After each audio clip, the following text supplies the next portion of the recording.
인사가 좀 아쉬운 것 같아서 축복을 나누는 한 해가 되기를 원합니다. 다시 한번 인사합니다. 축복을 나누는 한 해가 되기를 원합니다. 받는 것보다는 주는 것이 복이 있다라고 말씀하잖아요. 오늘 나누고자 하는 하나님의 말씀은 진정으로 강한 자라만이 온유할 수 있다라는 제목입니다. 진정으로 강한 자만이 온유할 수 있습니다. 온유함은 죄에서 벗어난 하나님의 거룩과 그 영광의 광채에 동참하는 데서부터 옵니다. 그러므로 이것은 단순한 부드러움, 연약함을 넘어선 성령의 내적인 능력이라고 말할 수 있습니다. 왜냐하면 하나님의 거룩한 능력에 초점을 맞추었을 때 거기서부터 흘러나오는 것이 온유라고 했으므로 진정한 온유 속에는 강력한 하나님의 능력이 있습니다. 이 말을 테니스 레인이라는 목사는 이 말을 가리켜서 거인 속에 있는 갓난 아이라고 표현을 한 글을 읽어본 적이 있습니다. 즉 진정으로 강한 자만이 온유할 수 있다란 말입니다. 데살로니가전서 4장 7절에 하나님이 우리를 부르심은 부정하게 하심이 아니요 거룩하게 하심이니, 로마서 6장 22절과 23절에 로마서 6장 22절과 23절에 이렇게 말합니다. 그러나 이제는 너희가 죄로부터 해방되고 하나님께 종이 되어 거룩함에 이르는 열매를 맺었으니 그 마지막은 영생이라. 우리 23절 같이 한번 읽어볼까요? 죄의 싹슨 사망이요 하나님의 은사는 우리 주 예수 그리스도 안에 있는 영생이니라. 정말 죽음을 이긴 자의 승리, 영원히 멸망하지 않는 생명의 소유자가 바로 영생이라는 끝없는 오늘 부족함이 없는 생명의 풍성함. 그래서 주님은 요한복음 3장 16절에 이렇게 말씀하잖아요. 하나님이 같이 한번 암송해 볼까요? 하나님이 세상을 이처럼 사랑하사 독생자를 주셨으니 이는 그를 믿는 자마다 멸망하지 않고 영생을 얻게 하려 하심이라. 요한복음 5장 24절에 내가 진실로 진실로 너희에게 이르노니 내 말을 듣고 또 나 보내신 이를 믿는 자는 영생을 얻었고 심판에 이르지 아니하나니 사망에서 생명으로 옮겨졌느니라. 어떠한 강력한 힘이 사망에서 사람을 드러내어 생명으로 옮길 수 있단 말입니까? 예수 그리스도만이 정말로 죽음이 없는, 정말 영생은 절대적으로 빼앗기지 않는 생명을 얘기합니다. 이것은 인간의 손에 있는 것이 아니라 하나님의 손에 있는 것이므로 누구도 빼앗아 갈 수가 없습니다. 죽음은 끝이 아니라 영원을 여는 열쇠입니다. 진정한 성도는 실패와 죽음에 대한 두려움을 하나님 안에서 승리로 강하고 힘있게 일어설 수 있는 것을 우리는 영생이라고 말합니다. 그래서 드리는 겁니다.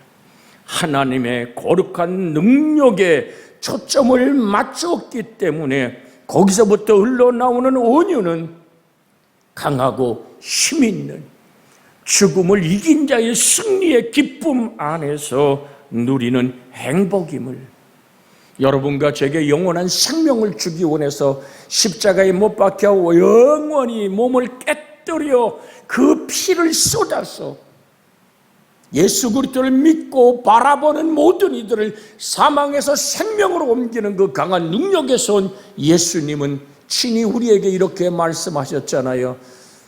나는 마음이 오냐고 겸손하니 내 멍에를 메고 배우라. 그러면 너희 마음이 쉼을 얻으리라. 파도 치고 바람 불며 장대비 같은 맹렬한 장맛비 속에서도 흔들리지 않는 반석에 지은 집처럼 살아계신 하나님의 말씀이 나를 붙들고 있기에 죽음을 초월한 이긴 자의 승리로 여러분과 저에게 주는 영원한 생명을 누리는 그 힘이 온유함의 은혜란 사실을 다시 한번 발견하는, 그래서 드리는 거예요. 진정 강한 자만이 온유할 수 있다고. 여러분, 속도란 제어 장치가 있을 때 의미가 있지 않습니까? 우리가 이제 연초가 막 시작되었을 때 TV 뉴스를 볼 때 고속도로에서 사람들이 우르륵 내려서 한 그 차량을 옆으로 옮기려고 몸부림치는 장면을 우리는 매스컴에서 본 적이 있습니다. 그 아이의 정말 그 차 속에 타고 있는 사람들을 구하려고, 그런데 그 아이의 초등학교 1학년 아이는 거기서 생명을 잃었지요. 도대체 이 사고가 왜 났냔 말이죠. 오늘 큰 트럭을 모는 운전자가 언덕길에서 졸은 거예요. 브레이크를 밟지 않고 졸면서 차를 5대를 그냥 들이받아서 이 사이에 낀 차가 완전히 문이 부서지면 누구도 나올 수 없는 차 사이에 끼어버린 이 가엾은 생명을 구해보려고 사람들이 그 차에 빼곡하게 매달려 차를 옆으로 옮겼을 때 다른 사람들은 그 차에 타고 있던 다른 사람들은 생명을 보존했지만 가장 어린 아이, 초등학교 1학년 아이는 세상을 떠나버리고 말았죠. 여러분, 브레이크가 파열되든 브레이크를 잡지 않는 자동차의 속력은 무서운 교통사고를 일으키게 됩니다. 실로 온유한 사람은 자기의 모든 능력과 성격과 생각과 행동을 브레이크를 밟는 운전자처럼 통제할 수 있는 바로 브레이크의 역할을 하는 것이 인격적인 온유의 역사임을 다시 한번 여러분에게 상기시켜 드리고 싶습니다. ABS 브레이크, 비행기가 하늘에서 내려서 활주로를 달릴 때 잡히는 그 강력한 브레이크의 힘을 가졌다고 오늘 선전하던 오늘 자동차 회사의 오늘 선전을 여러분 기억하지 않습니까? 여러분과 저에게 진정한 온유, 마음의 쉼이 시작되어지는 그리스도 예수의 마음을 갖는 온유하고 겸손한 그 마음만이 강하기에 자기의 생각을, 자기의 능력을, 자기의 성격을 통제할 수 있는 그 행동을 멈춰설 줄 아네. 그래서 주님은 우리에게 부탁하는 겁니다. 모든 지킬 만한 것 중에 더욱 내 마음을 지키라. 생명의 근원이 이에서 남이니라. 빌립보 2장 5절은 같이 한번 암송해 볼까요? 너희 안에 이 마음을 품으라. 곧 그리스도 예수의 마음이니. 한 번 더 성경을 아직 찾지 못한 분은 화면을 보고 읽습니다. 너희 안에 이 마음을 품으라. 곧 그리스도 예수의 마음이니. 우리 앞뒤 옆으로 인사하며 이 말씀을 나눕니다. 당신 안에 이 마음을 품으십시오. 곧 그리스도 예수의 마음입니다. 그 마음이 어떤 마음이게요? 오늘 우린 본문을 읽었잖아요. 너희는 나는 마음이 오냐고 겸손하니 나의 멍에를 메고 내게 배우라. 그때 너희 마음의 쉼이 시작될 것이다. 고요한 평화. 여러분, 우리 마음이 얼마나 복잡합니까? 하나님을 바라보는 악망하는 그 눈길과 그 마음에 여러분, 작은 참새 소리 하나만 짹짹거려도 평화는 깨집니다. 무슨 얘기냐면 너희가 기도할 때 내 골방에 들어가 문을 닫고 은밀한 중에 보시는 내 아버지께 기도하라. 은밀한 중에 보시는 내 아버지가 갚아주실 것이다. 하나님과 나만의 고요, 여러분, 2024년을 시작하면서 저는 부탁합니다. 하루아침이라도 여러분 새벽을 나와서 같이 예배하지 못하는 환경 속에 있을 때 일어났을 때 주님, 내가 오늘도 주님을 앙망합니다. 오늘의 주인도 하나님이십니다. 나의 발걸음을 하나님과 함께 기도의 숨결로 호흡하며 걷게 하여 주시옵소서. 그래서 설교를 들었던, 성경을 읽었던, TV에 수없이 많이 나오는 건전한 교회 목사님들의 설교가 혹마음에 한 가지 화살처럼 박힌 게 있다면 오늘도 그 말씀이 기억날 때 그 말씀이 나를 보호하고 이끌어 주심을 기억하시기를 주의 이름으로 부탁을 드립니다. 히브리서 9장 14절에 하물며 영원하신 성령으로 말미암아 흠없는 자기를 하나님께 드린 그리스도의 피가,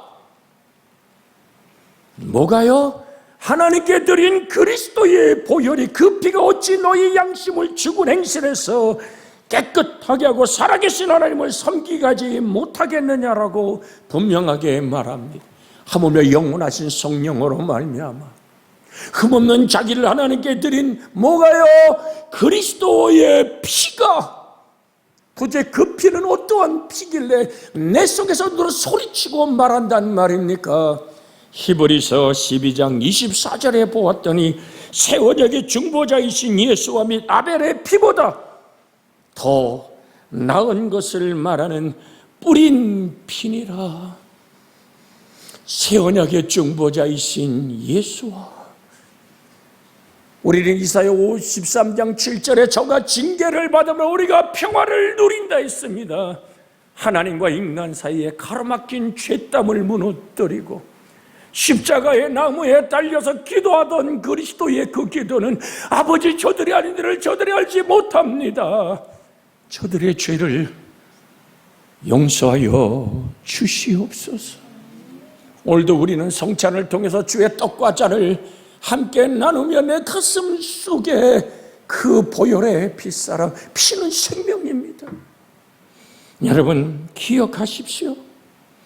인간의 본성은 교활하여 많은 사람을 유혹하고 얽어매기 시작합니다. 사단이 저것 먹으면 네가 하나님처럼 될까봐 그래라고 얘기할 때 인간의 본성은 거기 동의해버리고 말지 않습니까? 그래, 하나님이 한 가지를 나에게 숨긴 거야. 저것 먹으면 하나님처럼 될 것 같으니까 하나님은 나에게 그걸 숨겼다니까. 거기에 인간의 본성은 그렇게 교활하고 그렇게 다른 사람을 유혹하던 사단처럼 오늘도 내 본성은 유혹하고 모든 것을 자기에게 얽매어 버리는 것입니다. 속입니다. 감쪽같이 속입니다. 여러분, 정녕 우리는 항상 자신의 목적과 목표를 성취하기 위해서 모든 것을 제의하고 자기에게 맞춰달라고 외치는 이 본성은 성령의 능력으로 그리스도와 함께 십자가에 못 박히지 않으면 여전히 살아서 아까 말씀드린 것처럼 참새의 속삭 짹짹거리는 음성처럼 내 속에서 계속 나를 들볶기 시작합니다. 그러기에 우리는 믿음의 주요 온전하신 예수를 바라볼 때 하나님의 사랑과 그 은혜가 나를 붙드는 그 은총 안에서 하나님의 말씀 앞에 단순해질 수 있는 것입니다. 너희가 돌이켜 어린아이같이 되지 아니하면 하나님의 나라에 들어갈 수가 없느니라. 하나님을 향한 그 단순한 순종의 아름다움. 우리는 어제도 교회 상수도가 오늘 터져서 51톤의 물이 쏟아졌다고 오늘 시에 수도국 덤치몸이 쏘는 것 때문에 오늘 강릉시 수도국을 불러보고 아내가 망가졌다 그래서 우리 김지수 권사님 부부, 우리 하명민 귀하고 복된 아들을 위해 한 새벽도 안 빼놓고 목사가 기도합니다마는 와서 그 작업을 하면서 옆에서 같이 잔심부름을 하기 원하고 함께 있어줘야 되겠다는 왜 그 영혼을 향한 하나님의 국률, 일하는 모습을 가만히 보며 그 심령을 들여다볼 때 하나님, 저렇게 순수하고 단순한 마음 속에 예수의 생명의 씨가 심겨져 있사오니 이젠 우미 트고 싹이 나게 하여 주시옵소서. 전에도 교육관에 수도가 터질 때 다 이어놓고 계산서 좀 주시지요. 그랬더니 내 아내가 다니는 교회인데 내가 이것을 봉사하기를 기뻐하는 모습, 그 속으로는 그래서 야, 정말로 저렇게 나이 들어 아내를 향한 저의 사랑이 헌신으로 만드는구나. 여러분, 그게요, 단순하지 않으면 할 수 없는 헌신이요, 심음이요. 제가 이 말씀을 드리가 뭔지 아십니까? 기도는 반드시 응답됩니다. 앞뒤 옆으로 인사합니다. 당신의 기도는 반드시 응답됩니다. 할렐루야. 여러분, 그렇게 사랑은 단순한 거예요. 사랑은 자기를 계산하지 않는 거예요. 사랑은 자기를 잊어버리는 거예요. 아내가 다니는 교회, 그러게 우리 교회는 자신의 교회가 돼버린 그 고백 속에서 우리는 무엇을 봅니까? 아, 하나님, 그 목사가 잠잠히 기도하며 은혜를 받는 거예요. 아, 하나님의 은총, 하나님의 은혜와 사랑은 저렇게 단순해져야 되는 사랑이거늘 하나님, 너무나 우리는 복잡하게 살아왔고 계산하며 살아왔습니다. 주의 보혈로 종을 용서하여 주시옵고 단순히 사랑할 수 있는 예수님의 사랑을 주시고 그 사랑으로 2024년을 새롭게 시작하는 여러분과 제가 되기를 주 예수의 이름으로 축복해 드립니다. 어떠한 악의 흉내도 내지 않는 것이 은총의 사람이요, 주의 은혜와 사랑 입은 온유한 자의 모습은 어떠한 악의 흉내도 내지 않는 것입니다. 그래서 성경은 뭐라고 얘기합니까? 악은 모양이라도 버려라. 할렐루야. 성령을 소멸시 말며 악은 모든 모양이라도 버려라.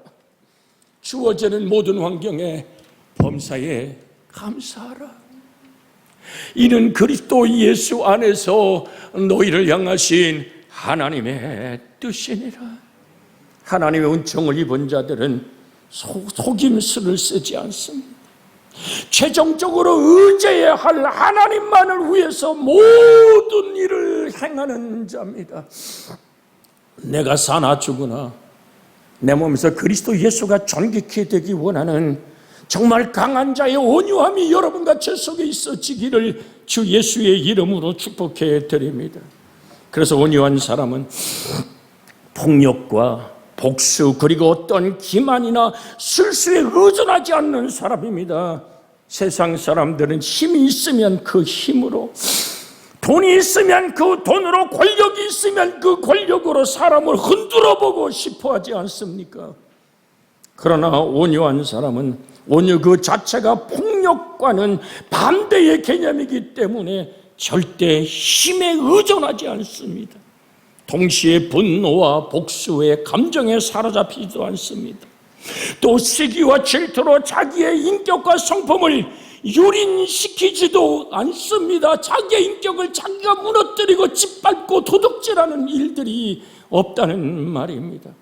오직 사랑과 용서, 은혜와 공률로 변화된 성품, 바로 이 온유한 성품만이 세계를 정복할 수 있다고 예수님은 말씀하고 계시는 겁니다.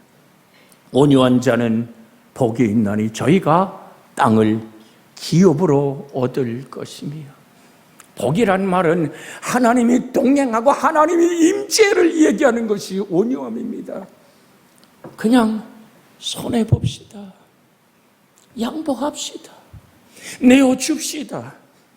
속옷을 달라는 자에게 겉옷까지 내어주고 억지로 오리를 가자는 자에게 심리를 함께 걸어가는 그 사람만이 모든 것을 정복할 수 있는 예수의 나라를 만들어가는 축복의 통로와 주인공이 될 수 있습니다. 그러면 난 어떻게 살아야 나 손해보는 것 같습니까?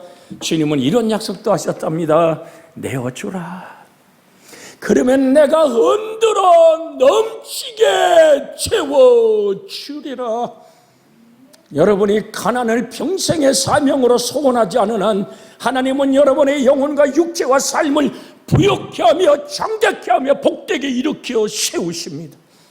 목사는 한없이 한 새벽도 빼놓고 여러분의 가정과 삶 속에 목사의 기도가 머문 모든 자리에 하나님의 축복이 흐르기를 하나님께 간구하지 않습니까?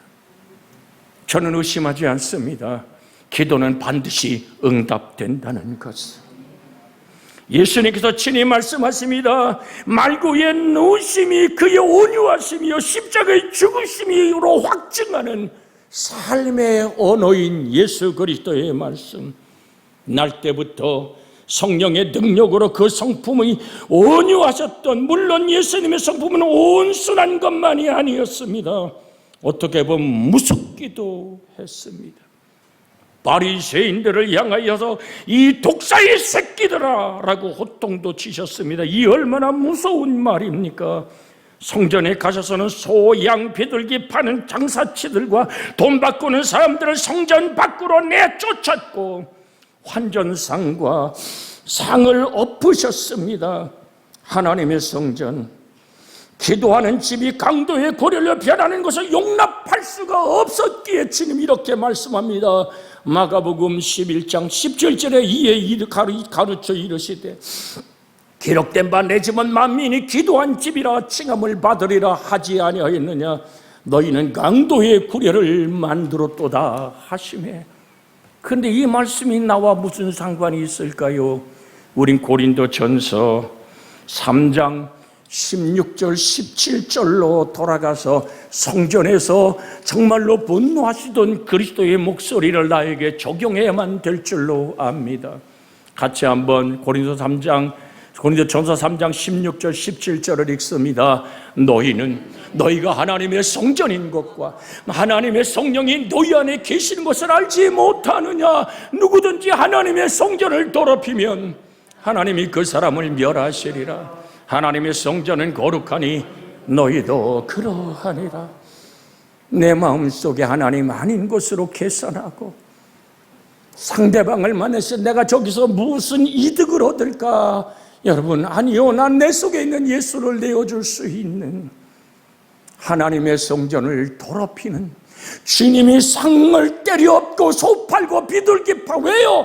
그것이 하나님께 드려지는 제물이었기에 멀리서 끌고 와도 제사장이 합하지 않다고 고개 흔들어 버리면 헛것을 끌고 왔기에 제사장과 오늘 또한 그렇게 계약을 맺은 그 집에서 나오는 소와 양과 비둘기만을 제물로 받았기에 예루살렘 성전에서만 쓰는 화폐를 따로 만들어서 환차 이익을 노렸던 그 당시에 계산 빠른 유대인들의 생각들이 하나님을 섬긴다는 목적 아래 자기 유익을 챙기고 자기 속에 도적질하는 마음이 있을 때 주님을 분노해서 내 집은 만민이 기도하는 집이거늘 너희가 강도의 구례를 만들었도다. 2024년을 시작하며 아침에 조용히 성경 한 절을 읽고 여러분이 수많은 핸드폰에 떠있는 찬송을 들으면서 주여 오늘도 한날을 하나님과 함께 살기 원하는 묵상의 말씀, 복 있는 자 되기를 주의 이름으로 축복해 드립니다. 오늘도 나는 악인의 꾀를 쫓지 않고 죄인의 길에 서지 않고 오만한 자의 자리에 앉지 않기를 원하나이다.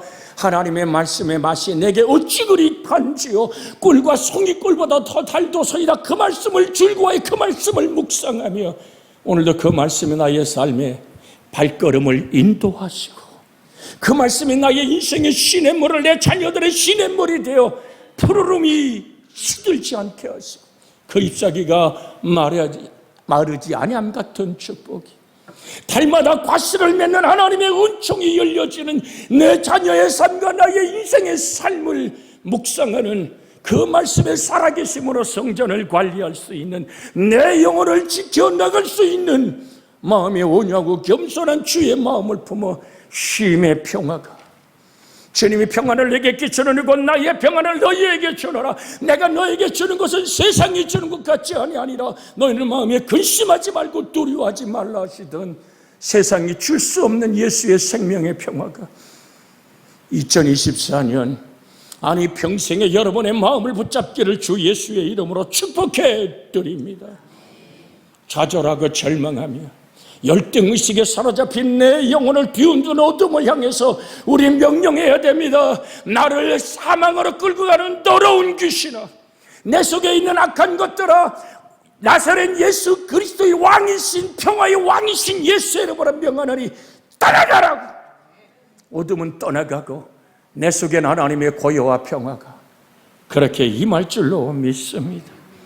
우리가 성전을 때려 엎으시는 주님의 모습을 예수님도 한성질 하시는구나, 대단하구나라고 생각하는 사람도 있을 수 있습니다. 예수님은 불의를 봤을 때 불의에 대해 언제나 단호했고 철저했던 것입니다. 그러므로 온유는 온순함과 같지 않습니다. 온유는 불의한 일에 분노할 줄 아는 것입니다. 자기 자신에 대한 모욕이나 수치나 불쾌한 것이나 고난이나 아픔은 참습니다. 그러나 다른 사람을 모욕하는 경우에는 화를 내야 하는 것입니다. 이기적인 분노는 죄악입니다. 그러나 정의를 위한 분노는 복이 되는 것입니다. 예수님은 자신에 대하여 참으시고 하나님의 영광을 모독하는 일에는 참지 않았습니다. 예수님의 온유하심은 정의와 사랑의 겸비된 인격에서 나오는 것이었습니다. 예수님의 온유하심은 십자가에서 온전히 나타납니다. 예수님을 골고다의 언덕까지 끌고 올라간, 정말로 그 겟세마네 기도로 시작해서 그 많은 무리들이 예수님을 욕하고 비웃고 저주했으나 묵묵히 도살장에 끌려가는 어린 양처럼 잠잠했던 주님. 예수님은 하나님의 전능하신 하나님의 능력이고 하나님이십니다. 원수를 멸할 수 있습니다. 내가 12영이 떠되는 천사를 동원해서 이 순간을 살아내는 지구촌의 인구를 노아 홍수처럼 멸할 능력이 없는 줄 아느냐? 그러나 우리를 향한 하나님의 구원, 나를 사랑하심, 그 보혈의 피를 쏟으면 나를 구원하게 오신 예수, 자기 백성을 저희에서 구원할 자 임마누엘의 하나님은 그렇게 묵묵히 십자가의 나무에 달리기 전 마태복음 26장 56절에 이렇게 말씀합니다. 그러나 이렇게 된 것은 다 선지자들의 글을 이루려 함이니라 하시더라.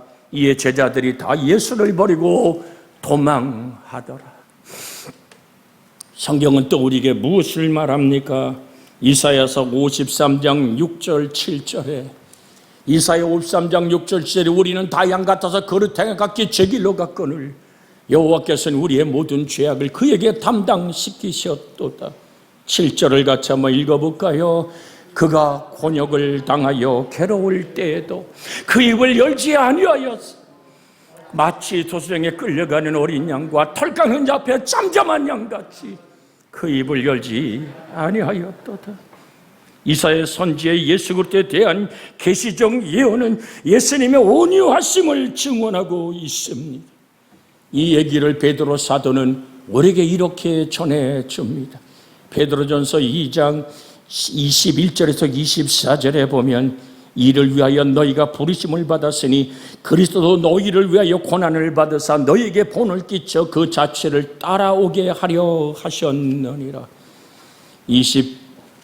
오늘 다음 절에 욕을 당하시되 뭐라고 얘기합니까? 22절에 그는 죄를 범하지 아니하였고 그 입에는 거짓도 없었으며 23절부터 같이 한번 또박또박 읽으면 나에게 내가 설교하는 시간이 되기를 원합니다. 욕을 당하시되 맞대어 욕하지 아니하시고 고난을 당하시되 위협하지 아니하시고 오직 공의로 심판하신 이에게 부탁하시며 친히의 나무에 달려 그 몸으로 우리의 죄를 담당하셨으니 이는 우리로 죄에 대하여 죽고 의에 대하여 살게 하려 하심이라. 그가 채찍에 맞음으로 너희는 나음을 얻었나니 너희가 전에는 양과 같이 길을 잃었더니 이제는 너희 영혼의 목자와 감독자 되신 이에게 돌아왔느니라. 사랑하는 여러분, 주님은 죄를 범하지 않았습니다. 그 입에는 거짓이 없었습니다. 욕을 당하시되 맞겨 욕하지 않으셨습니다. 고난을 당하시되 위협하지 아니하셨습니다. 주님은 그 몸으로 우리의 죄를 담당하셨습니다. 우리로 죄에 대해 죽고 의에 대해 살게 하리였었던 예수 그리스도의 온유하심은 십자가의 나무에 들려 다 이루었다 테텔레스타이라고 말하기까지 주님은 사랑으로 나를 보듬어 안았습니다. 날 사랑하시. 멀리 우리들이란 광범위한 걸 넘어서서 오늘 2024년을 시작하는 내 가슴에 예수의 보혈의 피가 오늘도 소리쳐 말하는 의로운 피가 되고 승리의 피가 되기를 예수의 이름으로 축복해 드립니다. 예수님은 마음이 온유하셨고 또 겸손하여 하나님께 복종하셨습니다. 그러므로 그 일생은 행복한 자의 표본이 되었습니다. 너희 안에 이 마음을 품으라.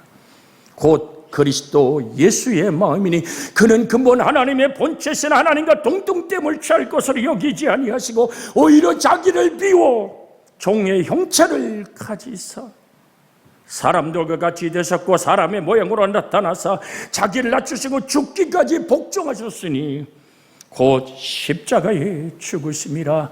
왜 전능하신 하나님이 그렇게 죽으셔야만 됐습니까? 날 사랑하심.